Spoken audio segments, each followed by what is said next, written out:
I wanted to talk to you too about Claywells Road. Now, there was a press release that came out from your office about this, and if we go back to the last state election, one of the real big platforms that the now state government, the then opposition, was running on was fixing up country roads. Now, the Labor government had a different plan. They were just going to simply look for the worst roads and reduce the speed limits, which for mine and for any country person didn't seem like the intelligent way of going about it. Now, we haven't perhaps seen as much of an investment into country roads as we would have liked, given that we've had things to deal with like a pandemic.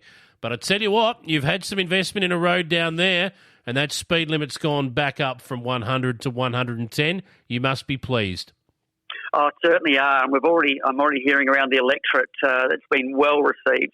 And like you alluded to, Jason, there was nothing more frustrating for our regional road users to be, seeing a road go from 110 down to 100 because of its condition hadn't been maintained like it should have.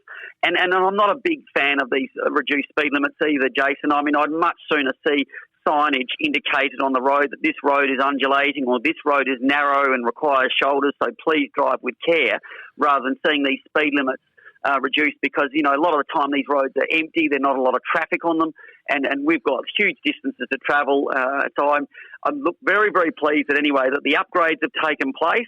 The Claywells Road runs between Penola and Robe. There was about 55 kilometres of shoulder sealing. There was new bridge barrier replacements put in place. And another thing is also installation of audio tactile line marking on this road now too. So it's now a bigger and better road, being bigger, being wider, safer, and back to that 110 that I like to see all country roads try to stay at if we possibly can.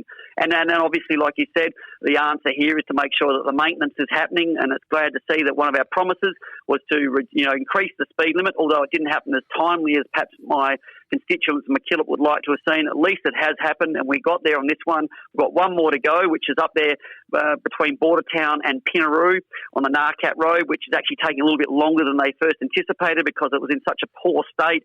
They're actually doing some resurfacing and levelling and trying to straighten out the road as well because it had deteriorated to such an extent. But once that's also returned, I know that the constituents of, the Limestone Coast in general, but Mackillop will certainly appreciate both those roads being put back to 110 in the near future, Jason. 100%, Nick. And the thing that annoyed a lot of people about that plan in country areas, and I liken this, my home patch, is Port Lincoln.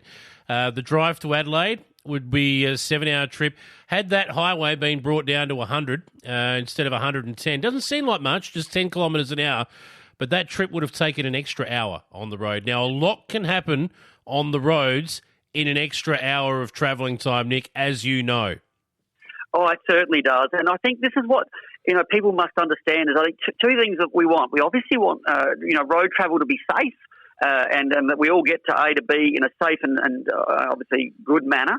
The second thing is that we are busy people and we are productive people, and many people in the regions have to travel large distances, and that time is sometimes very valuable. And I often see it, and apparently it's pointed out to me.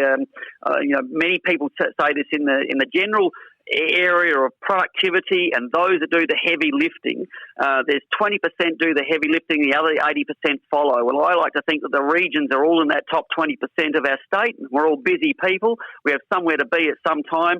And obviously, the sooner we can get there, the sooner we can get the job done, we're doing the next job. And I think that's what's sometimes missing about how busy and productive our regions are.